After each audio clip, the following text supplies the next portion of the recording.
Hey everybody, what's going on? Welcome back to Why Wait. Today we wanted to do a video for you guys and go through the exact checklist and everything we do when it's time to pack up and get ready, hit the road and depart. Now, we're gonna be going through our motorhome checklist and what we do every single time before we hit the road. But that doesn't matter because if you have a fifth wheel or a travel trailer, a lot of these steps are the same. In fact, we even have a video, and I'll put a link to that down below, of the fifth wheel departure checklist and everything we did with that. And even if you do have a motorhome, your motorhome checklist won't be the same as mine. Because I always get a lot of people ask me like, hey, can you put a link to the checklist down below? Because they kind of just want to copy it, print it, but that's not really going to work. A lot of this stuff will be standard, but we have a lot of little specifics to the way we live, what we need to pack up. So I always recommend using this as a guideline to make your checklist and then add in all the little things that you need to do that are separate from everybody else. Now, why is a checklist important? Well, a checklist is really important because it's going to, number one, it's going to reduce stress. The problem with hitting the road is many people are stressed out because they're trying to think of, what did I forget to do? Slide outs, did I lock this? Did we put the awnings in? And you start rushing, and when you do things like that, you're gonna make mistakes, they're gonna be costly mistakes, and they can be very dangerous mistakes. That's why a checklist is important. Even for you pros out there, we've been full-time RVing 7 years living on the road. We still use a checklist because I think the more you've been doing it, the more important the checklist is. Because you think, I've been doing this forever, I know what to do, you rush through it, we've done this 1,000 times, and those are usually the times and the people that actually miss steps and forget things. I think the beginners are a little bit more cautious because they're new to it and they're really going through everything, really thinking. So if you've been doing this a long time, I'm sure you do have a checklist, but I still recommend using it. And you may be like us. Sometimes we just start doing stuff. We just start getting everything ready. We go through, we do it. I'm not exactly maybe going through the checklist at the time, but by the time I sit down in that seat and before I do pull out, I will pull that checklist back up and I will go through each thing and actually manually check it on my phone that I did it. That way, before I pull out, I know that we're good to go. Everything is going to be safe and set the best you can be going down the road.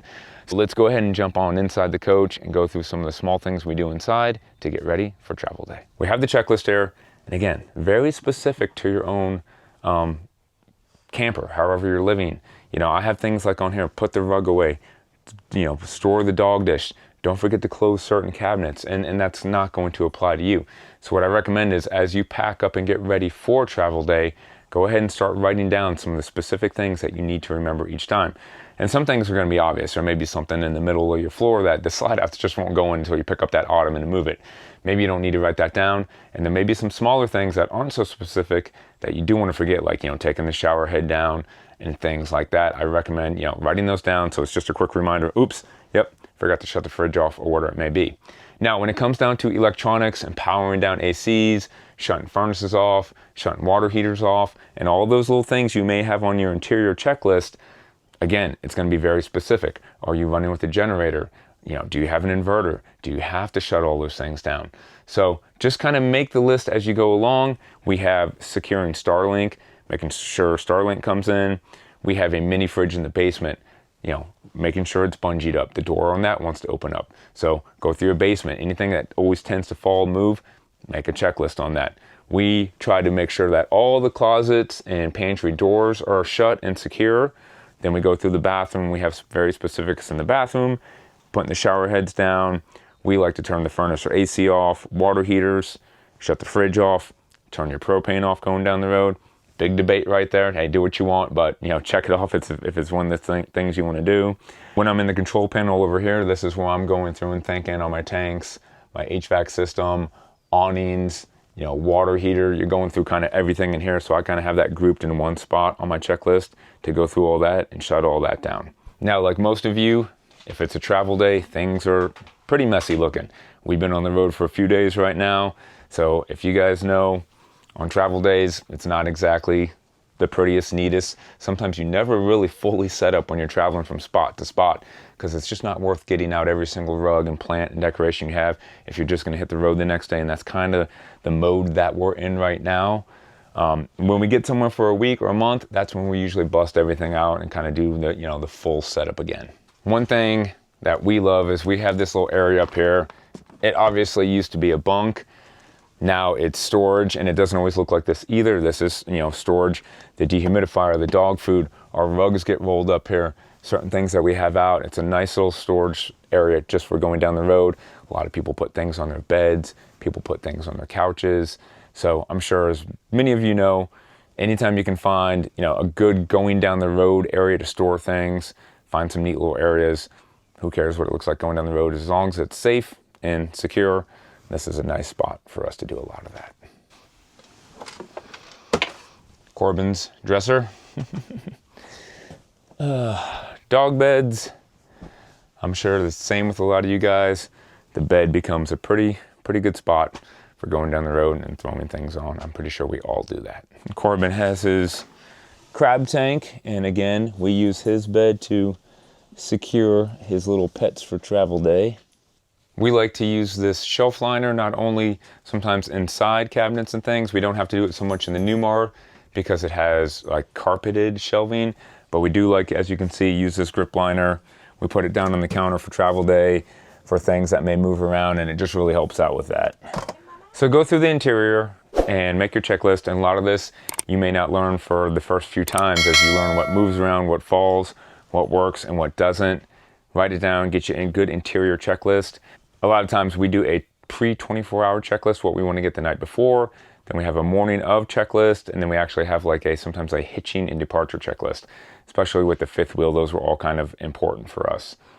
Once we have pretty much all that secure, the next step for us with the motorhome is actually to start it up, and we're going to retract the jacks, which starts to build up air pressure and get the coach ready for air.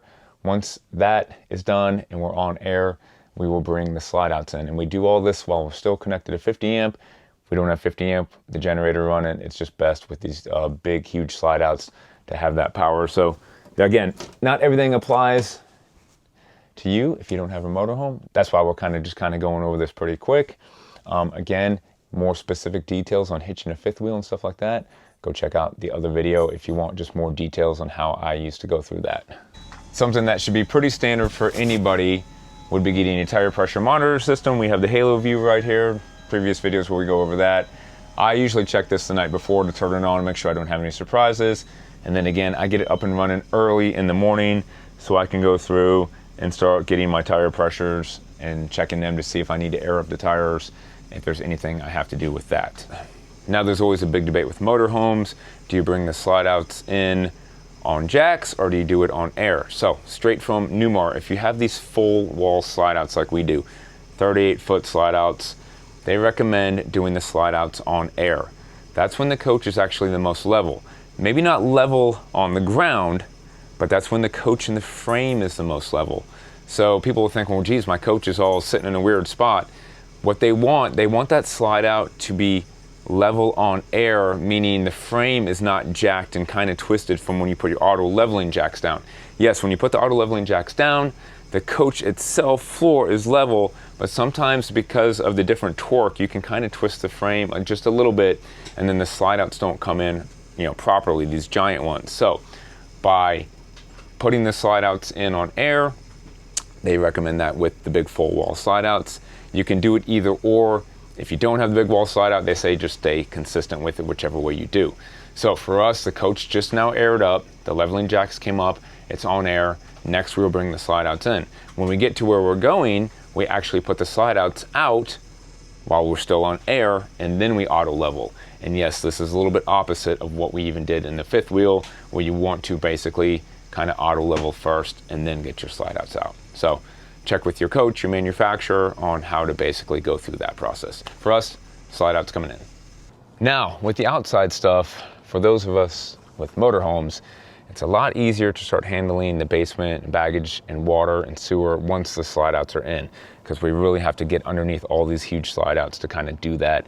And as you can see, now I have access to get to my baggage doors and things without really getting underneath the slide outs. So what I want to go through and check everything here, and I want to lock all my baggage doors. Make sure all my baggage doors are locked. On this side of the coach, you want to go through, look at the awnings, make sure they went in properly, make sure those are, secure.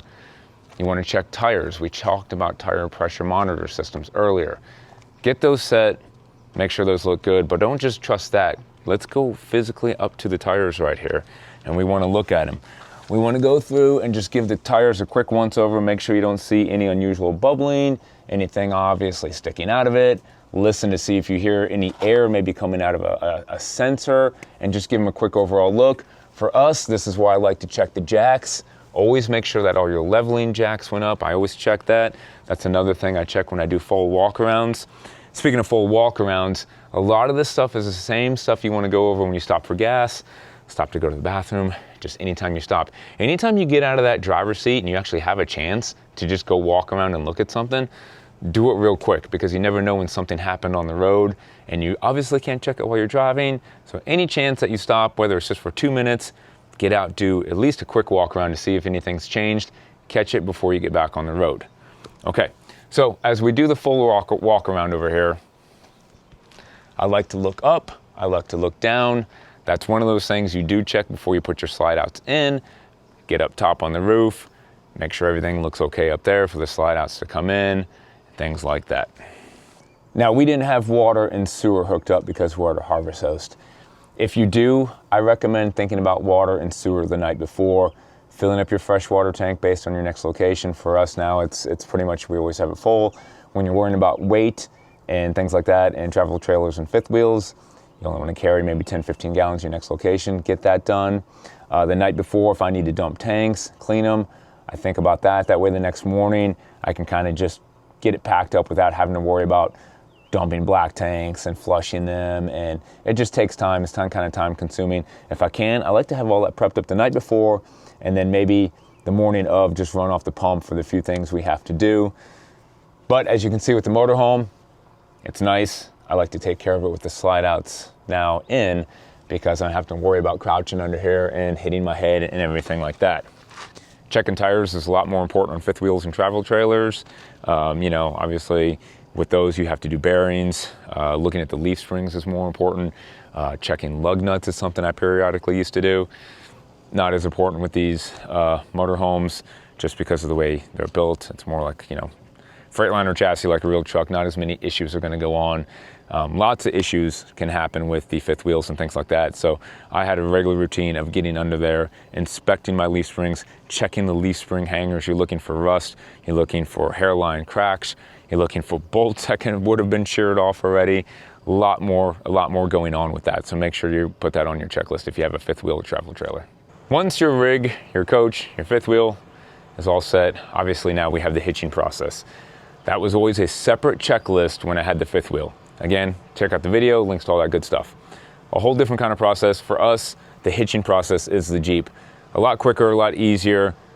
I still have 2 checklists for it. I have a checklist on how to put this thing into the correct tow mode, getting the transmission all set like that, and the checklist for hooking up the blue ox.